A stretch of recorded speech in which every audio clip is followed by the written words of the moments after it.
Welcome to the Heartland Journal's Tennessee podcast with your host, Steve Abramowicz, editor-in-chief of heartlandjournal.com.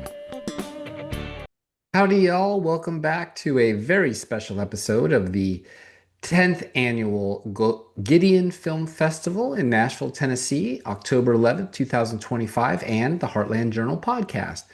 I'm Steve Abramowicz, and this is the Heartland Journal podcast. Please hit that subscribe button and pass around. Thanks for doing it. This one's special, so give it to people that you find special too. On this show, we're focusing on our nation today with always an interesting person making a positive change in our community and lovers of truth. Today, we are talking with special guest John Attard, a veteran visual effects supervisor and producer whose credits include Gladiator, Harry Potter, and Fight Club. John now leads Showdog Studio, blending AI and film technology to help filmmakers bring projects to life and fund them smarter. Cliff Wittman, a founder of Nova Entertainment Solutions, known as one of the most creative marketing thinkers in entertainment. Cliff builds new marketing platforms and concepts and is called the Solutionist for good reason. David McPherson, founder of MovieNight.com, a platform revolutionizing how films reach audiences through streaming and community-driven distribution strategies. Jack Johnson, Tennessee Senate Majority Leader and a mean guitar player. Our industry panel, Funding Marketing on a Shoestring Budget and Distribution. Independent filmmakers have been more accessible, or are they more competitive? Today, we're going to explore how filmmakers can fund smart market creatively and distribute strategically, even without Hollywood budgets. Joining me are three experts who live at the intersection of creativity and innovation. We'll spend about 15 minutes each with the panelists, then finish with a Q&A. After lunch, we'll have Mike Snyder and Bill Williams and Lucas Foster. Mike Snyder is a partner at William Morris Endeavor and leads its Christian media group in Nashville, a 20-year music industry veteran. He's responsible for the agency's Christian music division. Brian Williams has spent over 20 years at the forefront of entertainment and business development, forging strategic alliances that span the media landscape.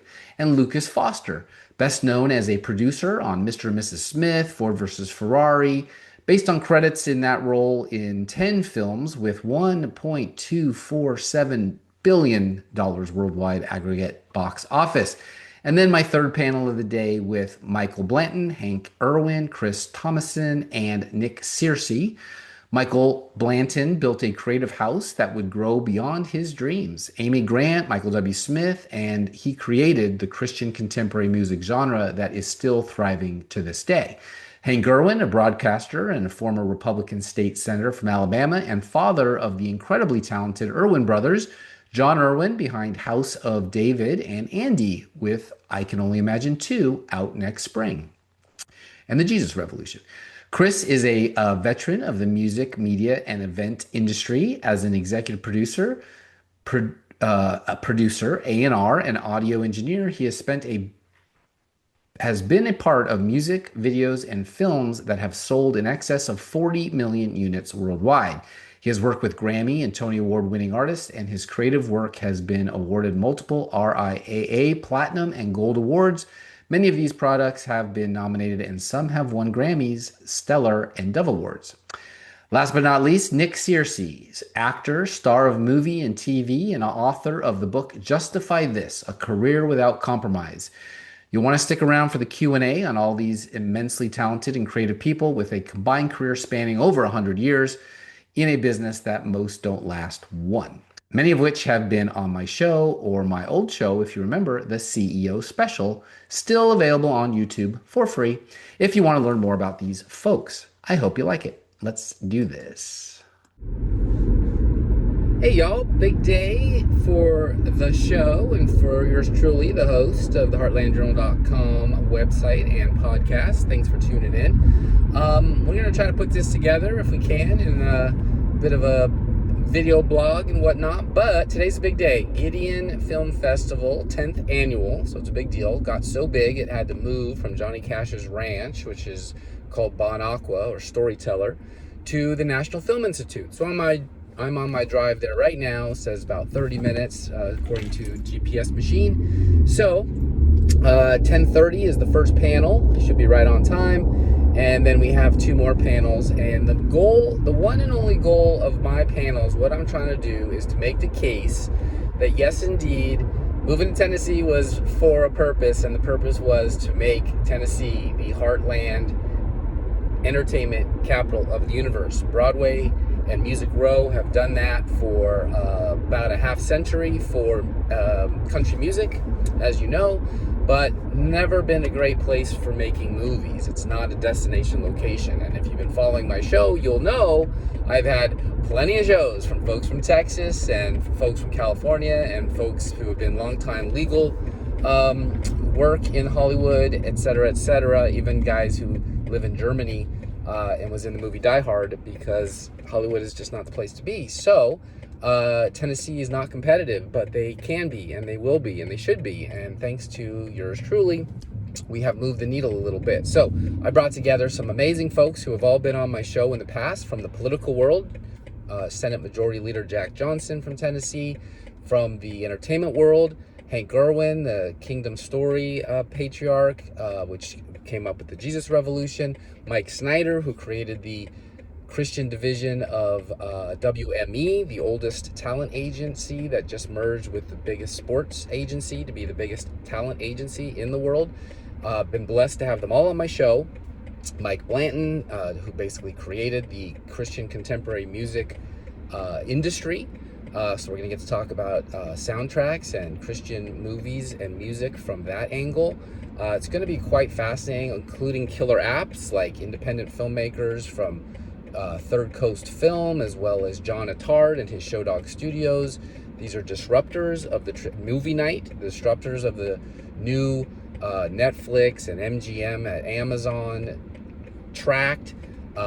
Just some phenomenal things, including competing with AMC theaters the old-fashioned way. So we are going to have an amazing 3 hours of conversations with some amazing people that are in Tennessee by choice and trying to help make the case that doing the business in their hometown of Tennessee, they want to be here for a reason, can be a good incentive as well, competing with Georgia, Texas, California, of course, and of course third world countries, or let's just say European countries that have been giving away incentives for a long time. UK just won Disney away from Georgia, so something was there that incentivized them to do that, and we're going to find out what it is and what Tennessee needs to do to make themselves competitive and a player in this town, so that the kids who graduate from Belmont and Vanderbilt and Middle Tennessee State and Rhodes, etc., don't go home or leave Tennessee to California, but stay home and make amazing quality world-class films with the Heartland flavor. So the Gideon Film Festival, like I said, is the 10th annual, put on by Lori Merritt from North Carolina. She's a faithful person. The movies are Christian-based. It is a good competitor to the Nashville Film Festival held at Nashville Film Institute today for the first time, 10th annual, hosted by Steve Abramowicz of the HeartlandJournal.com. So if you're nearby Nashville and you make it out and you saw it, say hello. If you're seeing it for the first time here on the channel, thank you. Please subscribe, pass it around. Really hope you like it. We only grow through subscriptions. We are not, we don't advertise. So everyone did this out of the goodness of their heart because they agree with me that Tennessee is a great place to live, raise a family, and we want it to be good to work in the entertainment business. So see y'all on the show. Talk to you soon. Bye. Here we are outside Nashville Film Institute. There it is. I don't know if you can see that. Hope you can. It begins. Let's go inside. In for a treat. This is going to be a very special day, and last night was the double board, so how ironic that we're here doing a Christian-based film festival. So thanks for coming. First of all, we put together this amazing panel. There's going to be 3 or 4 of them today, but this one is really a great way to kick this thing off. We have State Senate Majority Leader Jack Johnson. How cool is that? We've got Cliff Wittman, we've got John Attard, and we've got David McPherson. All of these folks are what we would call disruptors of the business. You're going to find out why in just a second. They all come from different walks of life, different avenues of the entertainment business and how we have one goal today, really, and that's to show you how Tennessee can improve to make it a destination location for entertainment and the Heartland Entertainment Capital of the Universe, which is my goal. So if we can accomplish just a little bit of that today, we're on the right track. So first of all, let's let them introduce themselves. Jack, why don't you tell everybody who you are if they don't already know? Yeah, thanks, Steve. Good morning. Is it still morning? It is, I think, everyone. Yeah. My name is Jack Johnson. I serve in the Tennessee General Assembly. I'm the state senator for Williamson County. Represent most of Williamson County. I've been in the Senate for a while. I also serve, as Steve said, I've been elected by my Republican colleagues to be the Republican leader, the majority leader of the Senate. Work very closely with our governor on the state budget and fiscal matters and other things that are very important to the governor. So it's great to be with you. My name is Cliff Wittman with Nova Entertainment Solutions. I do marketing business consulting, and these are all my friends that I have known, including Steve. And I'm happy to be here just to give tips and tricks on little stuff that we do in the marketing world and AI and pretty much shoestring budget marketing. And there's no better people here that you guys are going to meet than movies, AI. This guy here is amazing, and that guy there created his own platform because distribution didn't work. So you guys are in store for this small room to be so powerful on the stage, and I'm blessed to be a part of it. Hi, my name is John Attard. I'm the founder of Showdog Studios and Frameworks AI. I'm a 29-year Hollywood veteran. I started my industry in the UK. That's where I got the accent from for just $9.99. I was very fortunate at the end of the 90s and the beginning of 2000s to work very closely with Ridley Scott and my team on the Academy Award for Gladiator. And we went on to do movies like Black Hawk Down and a bunch of, look me up on IMDb, you'll see there's a whole plethora of them. And that was in my job was that I was a visual effects supervisor, so execute the visual effects on numerous high-budget movies. The last really, really big high-budget movie that I built a pipeline for, and it's relevant, before I went into producing and becoming a producer, was Jungle Book, where I helped design and create the fur pipeline for NPC, which became the pipeline that's now used by Disney for all its live-action technology, wherever there's animals or creatures that have hair or fur or something like that. And in that, we had 600 people around the globe that had to communicate on a daily basis and move the story along. 4 years ago, I moved to Tennessee. I'd started working in production as a producer in Los Angeles and Santa Monica, where I lived, and because of the direction I wanted to go into, which was pretty conservative and well, actually really, really conservative and pretty Christian, it wasn't a very friendly environment, and so when you're a producer, one of the great things is you can work from anywhere. So I thought I'd go somewhere where I didn't have to carry an AR-15 with me to work. So that was that. I started the company there. I'm going to talk a little bit about film production, in particular independent film production, and about AI. One of the things I think is really important that I want to convey today is that if AI isn't 90% of what you're doing, then you're not going to exist in the next 24 to 48 months. My name's Dave McPherson. I'm founder of MovieNight.com. He said Gladiator. I thought I recognized that sword right there.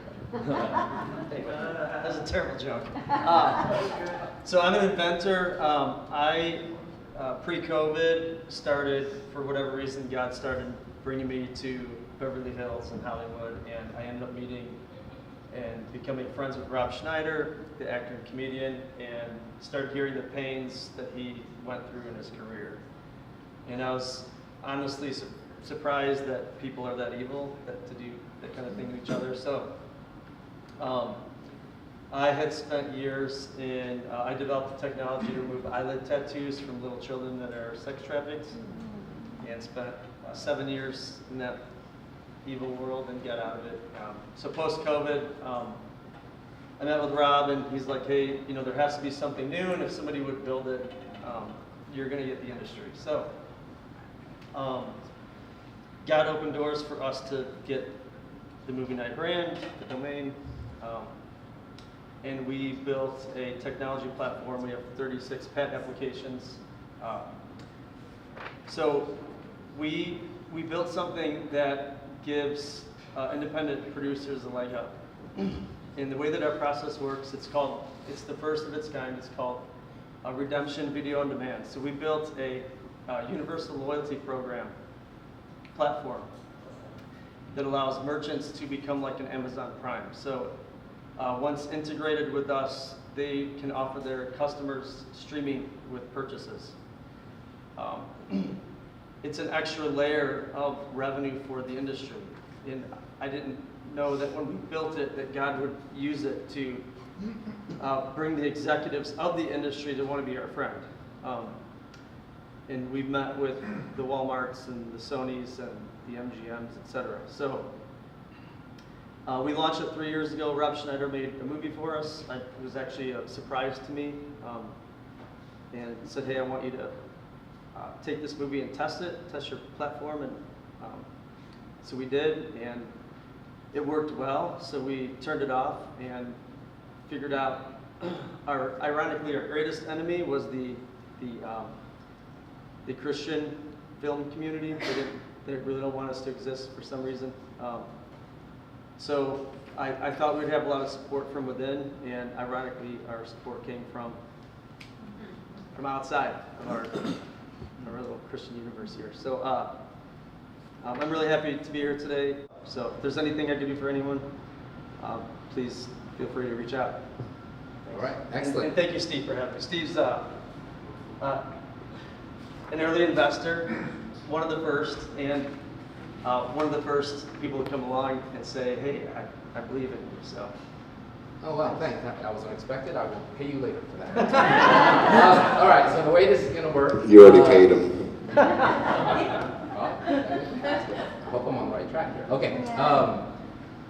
The way this is going to work is I could spend an hour, literally, with each and every one of these folks, but we can't. So we're going to get about 15 minutes in. But the good news is, each and every one of them has been on my show, and the one that hasn't is my media director. And so I just want to shout out that the founder of Nova Entertainment Solutions, Cliff Wittman, known as one of the most creative marketing thinkers in entertainment.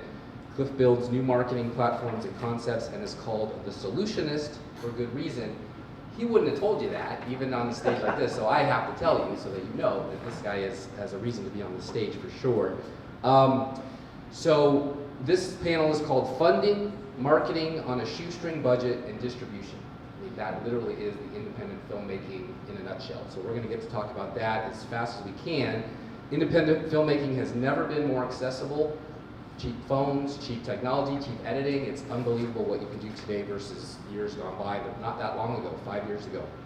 I remember when the Steadicam became the coolest thing ever. Well, you have that in your phone. And more competitive, of course. So today we're going to explore how filmmakers can fund smart, market creatively, and distribute strategically, even without Hollywood budgets. And that's the key, because we don't live in Hollywood anymore. And these are the 4 experts to talk about it. So let's start with number 1. Help filmmakers understand new ways to fund and develop projects using AI, innovation, and smart strategy. I'm not going to say John invented it all, but man, he has been sleeping under the desks ever since and can talk about it all day long. And you can check it out on the CEO Special, my old show, where David was also as well. But for today, John, you have worked on some of the biggest studio films in Hollywood. That includes let's see, Fight Club, Harry Potter, Gladiator, I think Iron Man 3 or 2 or 1, all of them? All right, good. How's the funding landscape changed for independent creators today versus obviously the big budget feature films from the studios? Well, I want to put this the right way. Can you hear him? Hello. There you go, Governor. Eat the mic, you say. Eat the mic. So I want to be clear. The industry is very, very simple. And if you think of making movies as any more different or any more special than making shoes, you're going to fail. You develop a product, you manufacture a product, you sell the product. One of the key ingredients of that is the consumer. Right? And so if you are saying, well, you know, my vision is this, and it's great, and I'm going to do this, and then good luck, you're going to be a starving artist. So know the industry, understand it, right? The industry is changing because the consumer is changing. So if we look at the way that we do business and the way that we do everything, I don't know if any of you guys saw me a few seconds ago with some weird tics with my fingers. That's because I'm wearing a computer on my face and I got some messages that I needed to respond to, and I did them with my fingers. Do you have sign language? It's Meta Ray-Ban display glasses.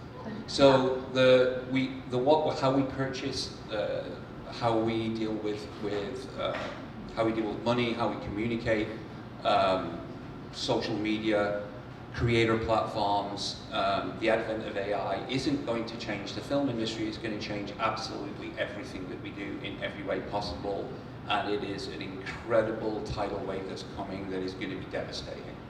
And it's not the first time that we've gone through that. The Industrial Revolution did the same thing. Many revolutions have done the same thing. But ignoring it and pretending that it's not coming, or thinking that you can legislate against it, is just foolish. So understand it, understand how it works. And if you're going to make films, understand how films work, how they're made, what the development process is, and what the independent film process is. So if you're making an independent film professionally, first of all, surround yourself with professionals, right? Find the best people that you can find. And if you can't find them, or you can't afford them, go raise some more money and find good professionals to work with you, right? You're not going to get your next door neighbor to work on your car just because you know him, right? So the independent landscape is today.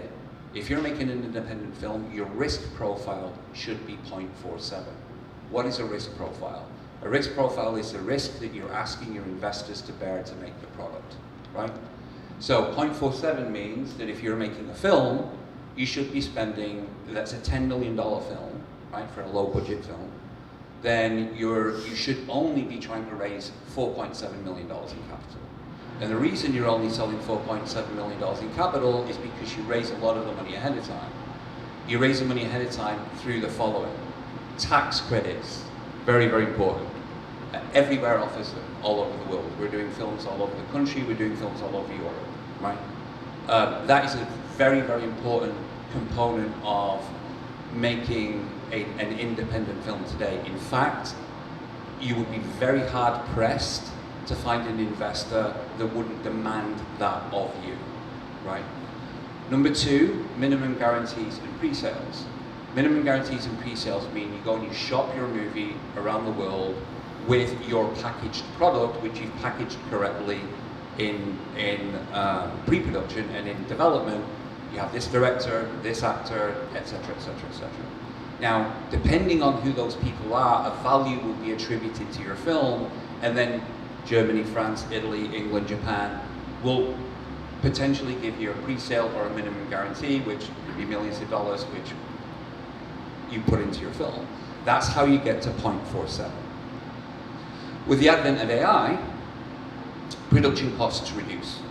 So if you are, again, producing a $10 million film, we calculated that the AI that we can apply to film today, from pre-production to 5 years beyond the release of the film, we can reduce costs from between 30 to 50%, producing the same quality film. So you've got a $10 million film, it's now costing you $7 million. But to the marketplace, it's still $10 million of value. So your pre-sales will be based on, they have this actor, they have this director, and this is the quality of the film that they're creating. $10 million, so they're going to give you that.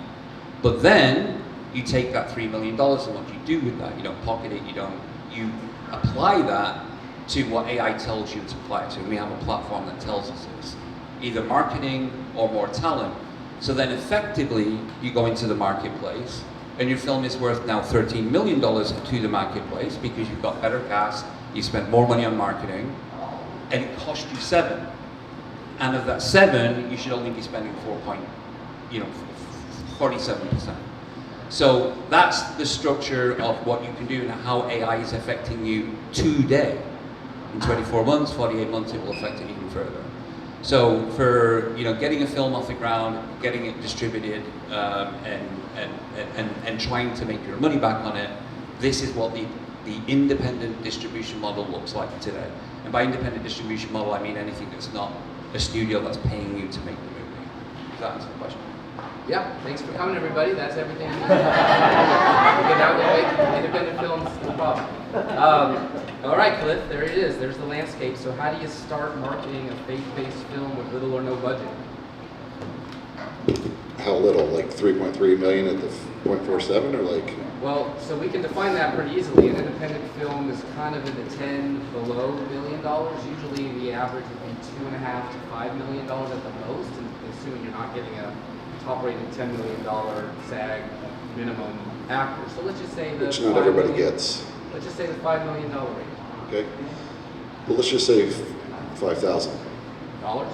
Yes, $. So at the end of the day, I know, well, my iPhone's $1,400. You got an expensive iPhone, it's $5,000. So at the end of the day in marketing, it's like these guys do. It's tying your emotion to your film. If you don't have an emotional film that you can connect to, you're not going to get an audience. An example, if you're making a film, and we have, let's say, a $5 million budget, that $5 million budget, half of that in most films are going to be marketing. So the way to eliminate a lot of that is going to be AI. I mean, I just downloaded two new AI apps this morning while I was driving. Not that I was driving in traffic lights, but I was reviewing to see what they could do, because it's evolving, like he said, so fast in the industry. You can learn anything between YouTube and AI. Like, you can take a $5 million budget and just turn it into a $40 million budget. A lot of big part of that is connections and networks. Let's just say I have a film and I happen to do a film with Steve Abramowicz. We decided we're going to be filmmakers, which I am not. Rated G, right? Definitely G for sure. Yeah. So we do a film, and I'm passionate about it. It's something that's dear to my heart. Cancer, I had cancer, I had a stroke. Like, it's like, okay, I'm emotional, I'm passionate. But what you have to do is get somebody else to look at it to do a 40,000-foot view. Like, how is it going to reach your end audience, your target users? If we're creating a film that is related to retirees because it's something filming, we would want to put our marketing at that. Instead of the 4 quadrants of marketing, I would focus my marketing on men and women over 55 plus. So therefore I would start going after churches and small groups and large groups if it's a Christian film, to start that network chain started all across the country. Marketing doesn't have to be spending money, it's just a matter of time. And that may, like he said, hiring the right people. It's just creativity. It's not necessarily hiring somebody for $10 million to scope it out. Nowadays, because of technology, you don't need huge marketing firms unless you're doing a film like him, which I shouldn't even be on the stage with John, but the reality is it's just connecting, finding that connecting factor between social media implexing, micro influencers, which are people that can cost you $50 to $100 for a post, building that empire up there at a $5,000 budget. I mean, $5 million is a lot, depending on what you're doing. You're paying for actors, actresses. So example, Barbie, I think, did $300 million to produce that, right? We're gonna use Barbie as an example. 150 million of that was marketing. They painted everything pink, built this huge house for HD TV, did all this. They did 1.4 billion in sales, but they did a lot of marketing, a lot of upfront risk that you had to put out there that may not have made it. I'm going to go the other spectrum and do a little film about 20 years ago that was called Blair Witch Project, which I personally thought was real, by the way, when I first saw it. Because they created a website, they built it for $15,000, they did $197 million. The only reason why they spent another $200,000 is Paramount got involved with them to partner, and they wanted to change the ending. So they had originally now $250,000 into a movie, $500,000 in marketing, so $750,000 that did $197 million. And what they did is they built a website. This is creativity. Back then, they built a website. They did fake police profiles of missing kids. These kids are missing. They started going to college campuses because that's their main focus and target market was kids, not elderly. They took their targeted market. I just increased my volume. Thanks, Jeff, for some reason. So they did it to where now they went after college campuses, started posting these real missing flyers everywhere, which is crazy. But it's cool. We just did the. Is this the hook thing? So the reality is, you can see the concept. No, yours is too special too. It's all literally bedazzled. So the reality is, you can understand the concept. It's creativity. It's not about the budget. It's about being creative, getting people on your team, like John said, that are good at what they do in their wheelhouse. They drive a certain ship. If you're good at telling a story, you don't want to do marketing yourself, because that's not a ship you know how to steer. I'm not going to try and create a movie. I'm going to go to somebody and say, hey, I got a great idea. How do you do this? Right? And same thing if I want distribution. That guy has literally invented the new technology of distribution. So the goal of a small budget is figuring out your players that can help you. And the biggest part is getting that connection. Blair Witch, prime example. Barbie had to dump money to push the narrative. Same thing with Paranormal Activity. Paranormal Activity spent next to nothing to do. I know it's horror stuff. I don't even watch horror movies anymore, by the way.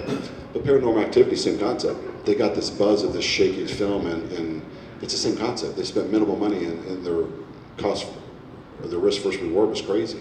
So you can do it with a small budget, and some of these things you can put in $200 million into production.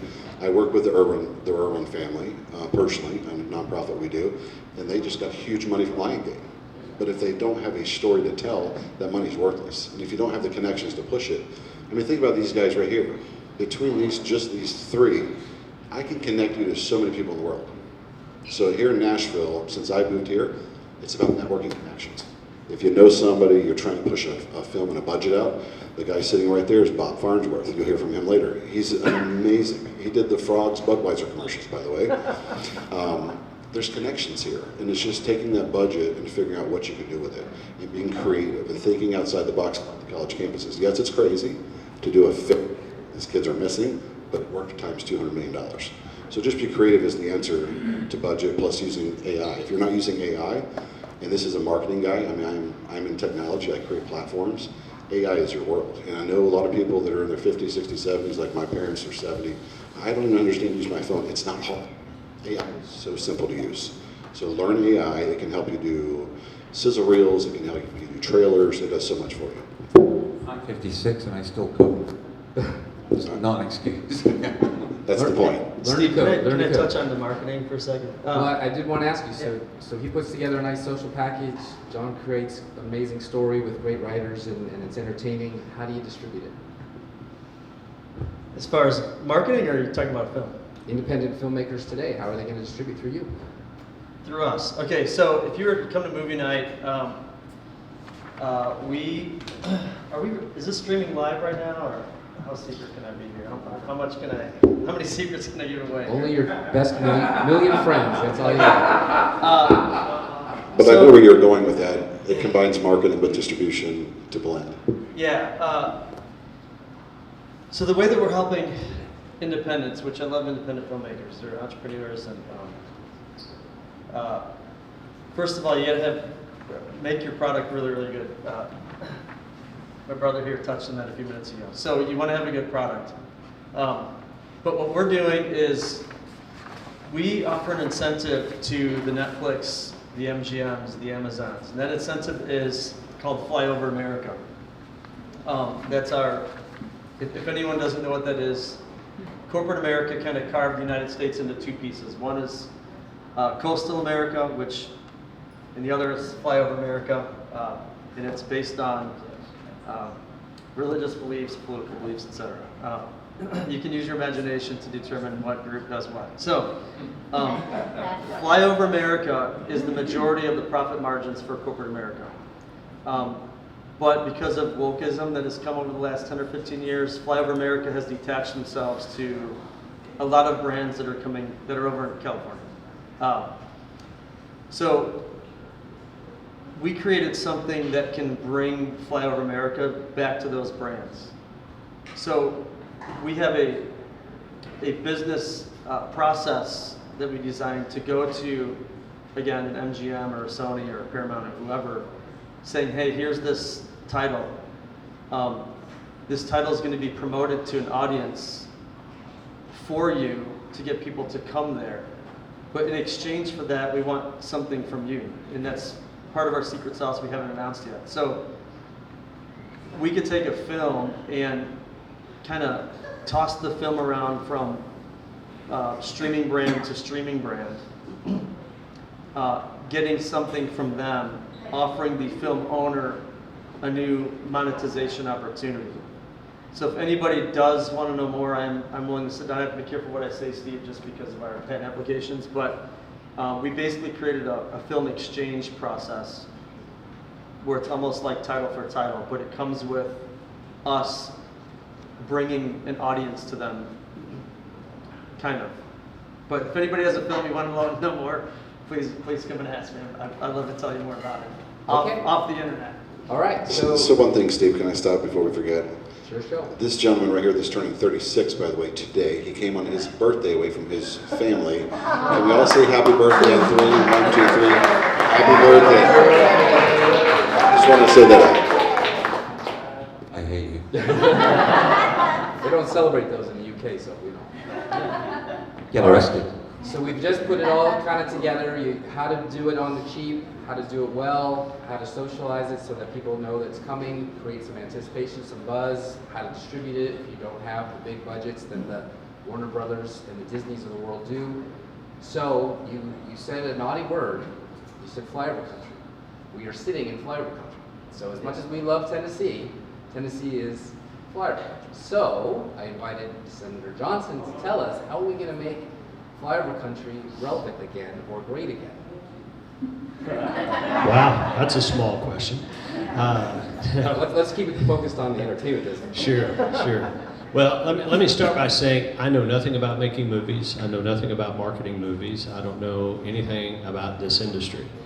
I do know a little bit about state government and state budgets and tax dollars and appropriate use of tax dollars. And people are going to have widely varying opinions about how that all works. But to give you kind of an idea of where Tennessee stands right now, because these guys and many, many others, people are fleeing California and they're looking for places to come and move their companies, many different types of companies, but we're here talking about the entertainment industry, and we know that there are lots of folks that are coming out of Hollywood and bringing their production companies here because they want to make movies here and not be in California or wherever else. And that's a good thing, and we're happy about that. A lot of that is happening organically because of things that already exist. For anyone who wants to come to Tennessee, we have no state income tax. We have no statewide property tax. We are the least indebted state in the United States of America. If you are a Tennessee resident, your share of the state debt is $266.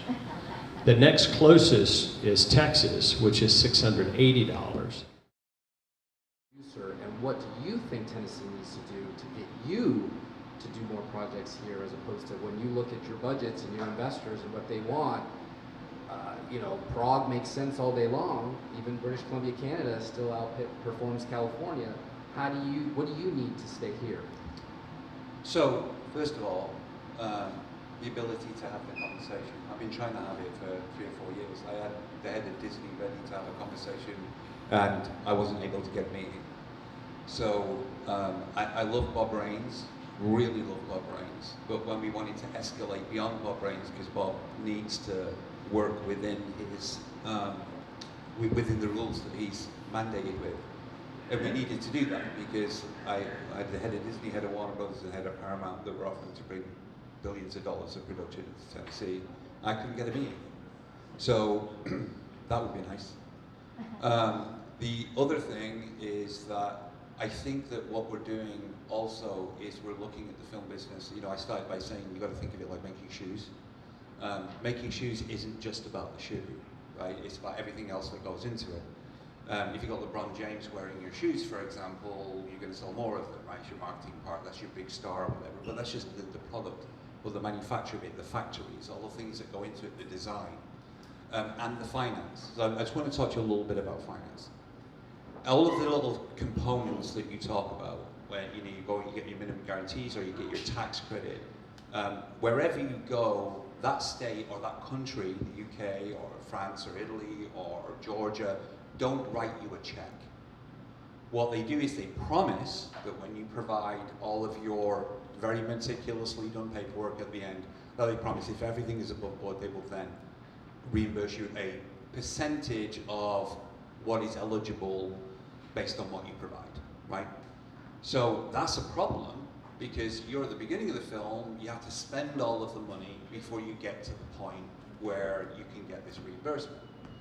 So that means you have to finance it. And then that's going to cost you 10, 15, 20%, depending on who you go to. If you've got a Citibank, forget about it, right?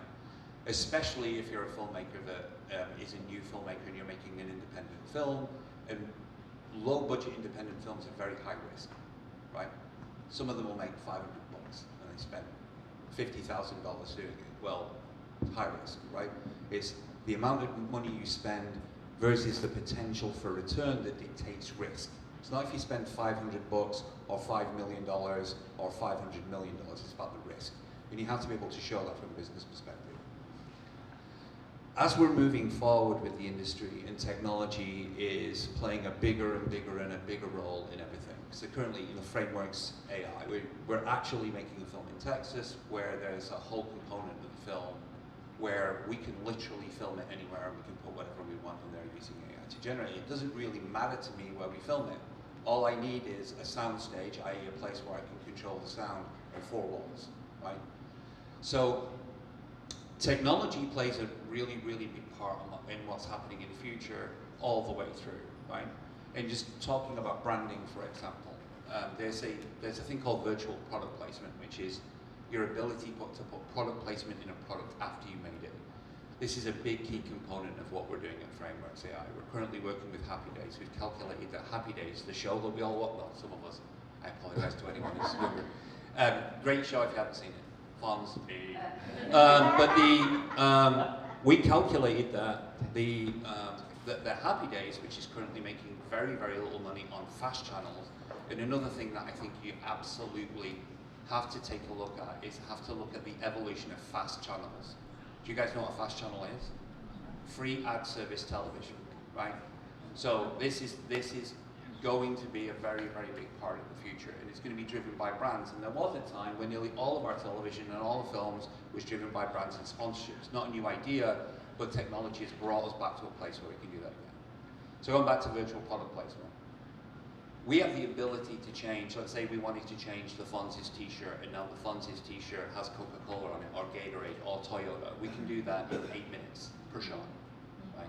Makes it very, very, very, very cheap. So then we can do 50,000 different versions of it, which means that I can geolocate. If you're watching Happy Days and you're in a particular location, I can change the shirt that you're seeing, I can change the advertising you're seeing, which means that not only does that open up a lot of opportunity, but it also means that if I own the local candle store in Franklin, right, which my wife spends a lot of money on, by the way, I can advertise on a movie because I don't need millions of dollars to do that anymore. Now I can advertise, I can put my candle in the shot, or I can put my candle on the t-shirt or on Otani's baseball cap, and I can say, hey, just show this to people within 50 miles of my store, right? So anybody watching Happy Days or watching the latest movie and seeing the ad, they're seeing it geolocated. So this is what we're building. And we're not the only ones, right? So, I have a meeting with Amazon next week. They're building similar technologies. I've already met with Google. I'm still recovering. And you have, this is where the industry is going, right? And so, in response to what you're saying, Jack, the reason I came here is because it's conservative and because it's smart and because there's not waste. And I don't think a conversation with the film industry has to be about that. And it doesn't, and it shouldn't be a conversation where we're going to give some people some free money to make a movie. I think that there are lots of mechanisms, especially technology. I think it would be a really good thing to give the young people of this state an opportunity to learn a technology that will further the state. But to see it as something where, as you said, you put the onus on the industry to say, how do we make this make fiscal sense? How do we make this something where you can show us and demonstrate to us that this is an investment by the state and not a gift by the state? And, and I think that is something that I could get the heads of every major studio to have a conversation with the state legislature in Tennessee in a month. And these are busy people. That would be a great And the only thing that's holding us back is the access to do that, right? So for me, and again, the other thing that I want to point out is it's a broad range of different things. It's technology and the things that we're doing, we, meaning the film industry, covers a lot of different subjects. One of the issues that I want to open it up to questions, and we're about the 10-minute mark. So just the one quick thing I want to say about that is it will take time. And so the biggest issue that you have, or the biggest issue that I have currently, is finding talent that can execute on what I'm doing, right? So if I want a programmer, if I want a grip, if I want a cameraman, that talent isn't here, and I have to bring it from outside if I want to use it here. And it then becomes, so whatever this is, it's not a, let's go to the government and ask the government for some free money, they'll turn on the tap, and then all of a sudden everything works. It will take time. And so being able to work with the government to figure out a way where there's a plan, where what we're doing is we're building a workforce, that is something I'd love to engage in and do, but I also recognize that it's something that takes time and it has to make sense. Okay, thank you, John. That really ties together what we were trying to do on this panel: funding, marketing, and distribution, and it all depends on each other to make a film truly succeed, which could possibly be a state, company, what's the word? When they come together and they work together, state, whatever, you get it. Public partner, there it is, partnership. PPP. So we got 5 minutes left. I wanted to give you all 15 minutes, but I told you these guys could go on and on. If you have a question, just raise your hand. We'll bring you a mic. And this is Cage Parrish, the guy with hair like Jagger. He's going to tell us exactly when we have to stop. I probably don't need a mic. My question is for you, Cliff. When you're talking about pre-production marketing, are you talking about using an AI-generated trailer like Kyle, showed us last night? Or what kinds of things do you do in creating a lot of excitement about a project, both for people who might be interested in investing and creating a new audience? So, great question. If you couldn't hear, the question was, how do you do pre-production to try and get kind of your sizzle reel or limited budget, see if this is going to work? You said the right word, energy. You have to get energy to get people passionate about what you're doing, right? Not just that your idea is amazing. You have to get end users, not just family, but other people too, to see. In the marketing world, it doesn't matter if it's medicine, movies, music, I've done it all. At the end of the day, it's the end user. That's the one you're trying to reach, right? So once you create something with AI, to answer your question, you can spend about $200 a month on pro series, amateur level, to where anybody can type in a script or content and create a sizzle reel. I mean, just basic. Then you can edit those. I mean, it's very simple, and it's one of those things that if you don't know how to do it, it's worth spending $1,000 to somebody like our firm that we do, and come in, teach you how to do it. But then it's a bigger picture. It's then taking your product and your emotion. You said energy again. I'll go back to energy. If you have the right energy, you have to find who's going to feed that energy. And the people that feed that energy, that's where you're going to get your money, your intake. And it's really doing like a focus group, because he can create John has probably done a bunch of movies that are dear to his heart, but just didn't come at the dead end of it. And then a lot of musicians I work with, which I do celebrity engagements and I do quiet PR stuff, it's funny to listen to a lot of these huge songwriters that I work with, is #1 hits. And most of their #1 hits, and I know it's not a movie, but it's the same concept, most of the #1 hits are ones they thought's never going to make it. It ends up being a #1 hit. So just like the Blair Witch Project, I'll go back to that. They never in a million years thought they could spend $15,000 and do $200 million. But they had the energy. They had the anticipation and the trickery, if you will. So that's the answer to your question. You have to get the energy, and then get an end user, a bunch of them, not just your family, because your family, my mom's going to tell me how amazing I am. Steve's going to tell me how amazing I am to my face.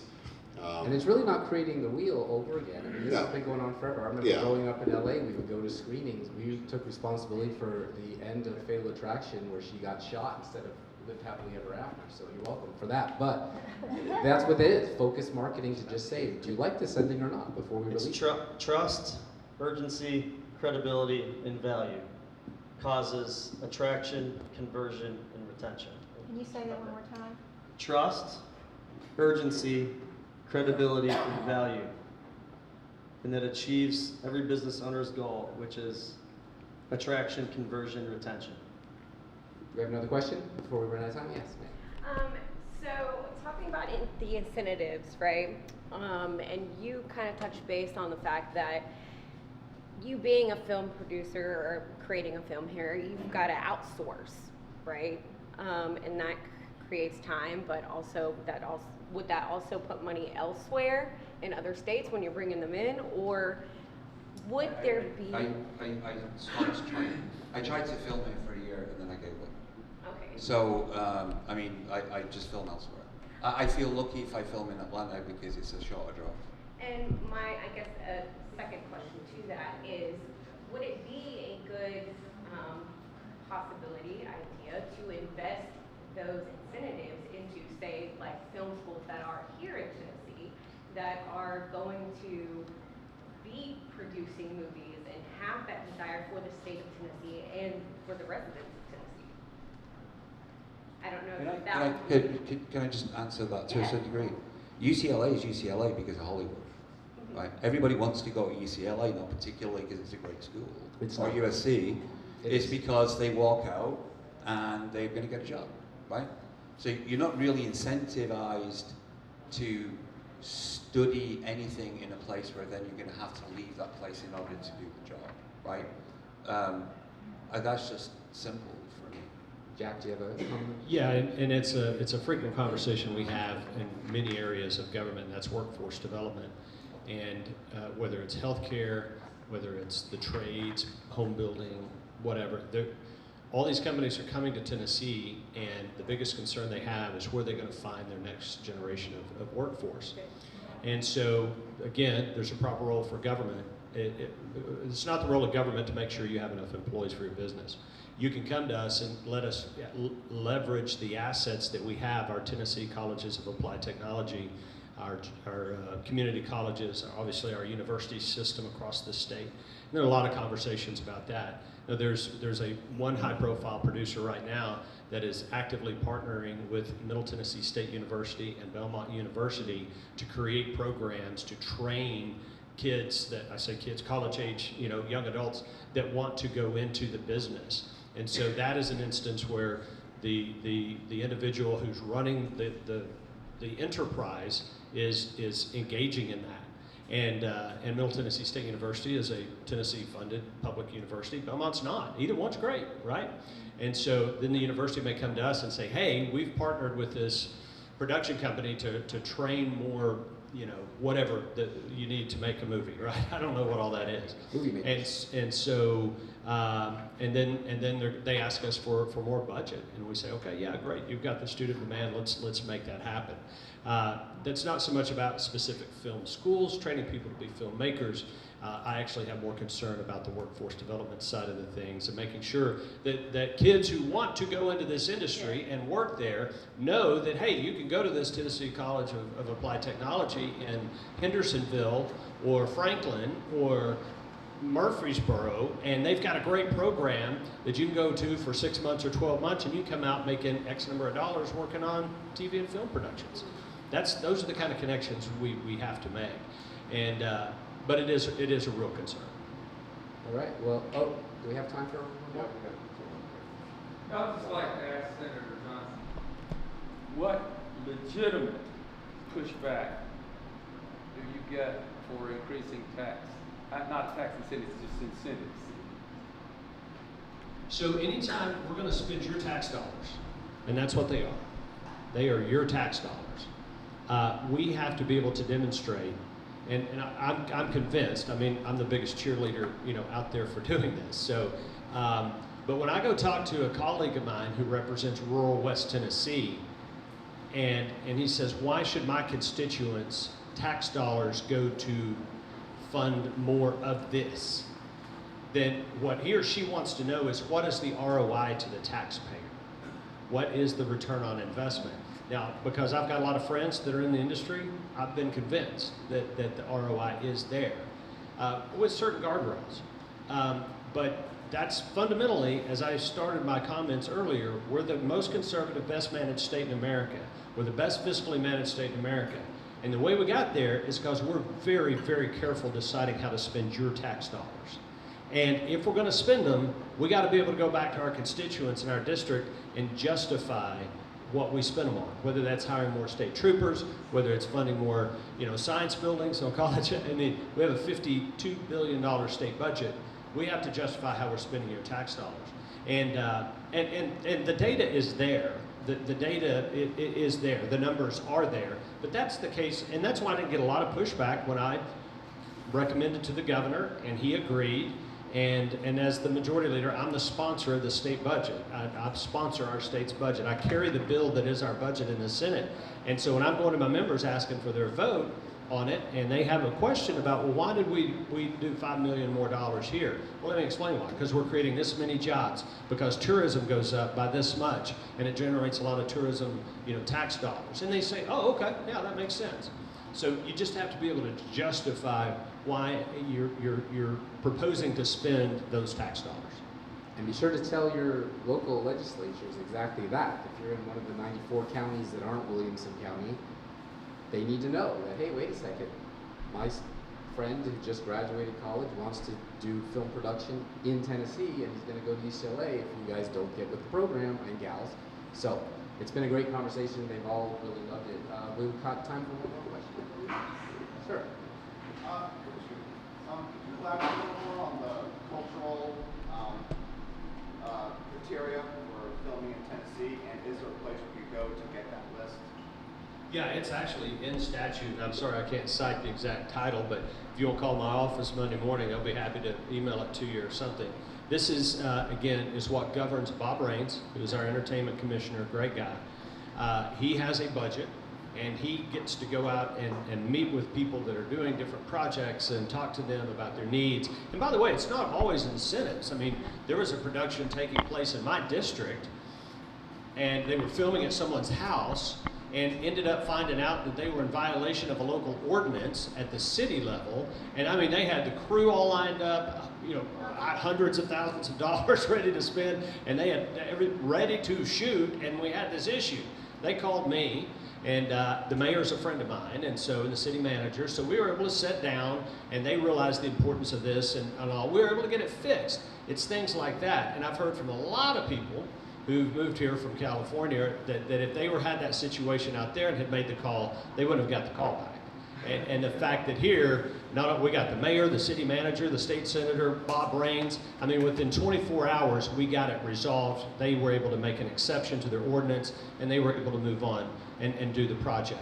So there's all those kind of things about just having a well-run government that's very responsive to constituents in the business community that you don't always see in other jurisdictions.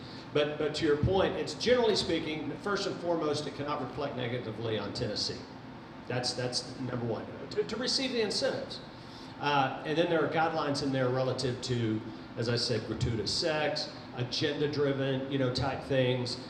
If you want to be able to be highly eligible and competitive to get Tennessee film incentives, it'd be great if it's really patriotic and it really reflects well on Tennessee, and it's something you can sit down with your young kids and watch as a family.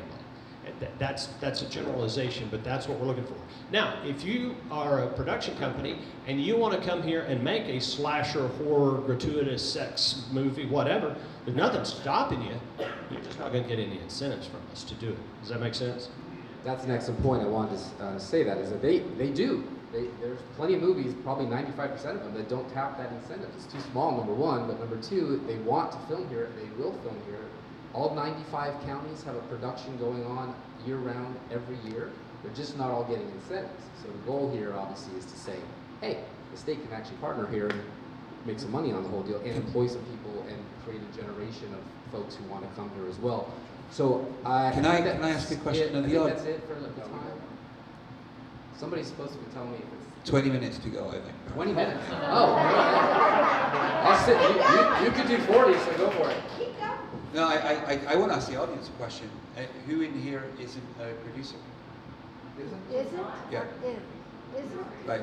But you're all filmmakers. So if you're not a producer, what is it you're doing?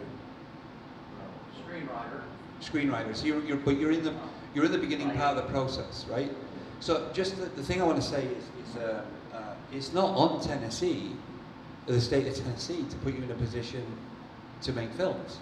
I came from Hollywood 4 years ago, living in the heart of it. I'm represented by Gersh Agency. My business partner in Frameworks is a partner in the Gersh Agency. And I have never been busier. And it's got nothing to do with the state of Tennessee.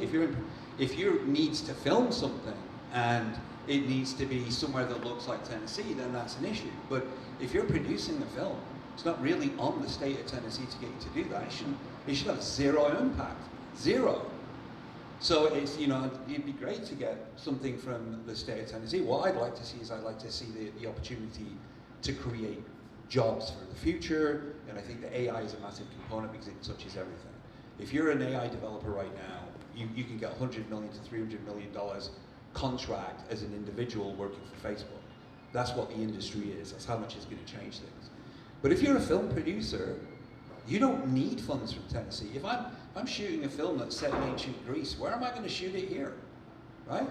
So I think that, you know, looking at a third party, whether it's the government or it's this or that, as an obstacle to you doing what you're doing, I am living proof that it's not the case at all. I've been here for 4 years. I've never been busier. I've got a ton of projects. I don't need anything from the state of Tennessee, except for the really awesome cakes that are down the street to my office in Franklin. Other than that, and you enjoy the tax rate on your income, right? Say again? You enjoy the tax rate on your income versus California. Yeah, and the tax rate here is great. I mean, there's plenty of incentives as an individual to do that, right? So I think that you know, the more important thing is if really what this is about is making films, right? Then it should be on you, right? The only thing stopping you from making a film is you. The only thing stopping you, it's not the state, it's not this, it's not evil Hollywood, it's not, those are all excuses that people who fail put in place for why they don't do it, right? The systems are there, educate yourself. There are plenty of people that will come to the table if you have a decent product. I could develop a shoot tomorrow. It would suck, nobody would give me any money because I'm a filmmaker, right? So be a filmmaker. Look at the process, figure out everything that you need to do so that you can get it made. At the point that you're even concerning yourself with tax credits, you're way along the process at that point. Okay. So I'd say that John, we are officially out of time. So I want to thank you all. Yeah, that's what I'm told by the boss. Steve. John Attard from Show. Hold on one second, Steve. I appreciate the filming. To answer your question, they're going to be around afterwards for a little while. Yeah, we can do that. We can talk to you. But I just want to tell you, in a group, it sounds like it's a lot of screenwriters. So Howie Klausner, which is at his office now, was a great friend. We were sitting in my office one day, and he's like, "Man, I got all these great scripts." And he just did the Reagan movie. He did Soul Surfer, Space Cowboys, great movies. And he has all these scripts. And I'm like, I can turn that into a quick sizzle reel for you. He's like, what? I started showing him how simple it was. He's like, and you have to understand, he's like on cocaine all the time, and he's not. He just missed. He just went through the roof, and he's like, I didn't know this was possible. And he's a veteran. So you can talk to us afterwards. I know we got to wrap up, but just so you know, as a screenwriter, there is tools you can use to be taught how to do it yourself. And Bob Farmer's another one. He has an amazing script that he sent me that I'm looking at to help him do the same concept, to get it to where you can start that money process and the funding, which is the biggest part. All right. Well, thank you very much for your time, for coming here. Thanks, everybody.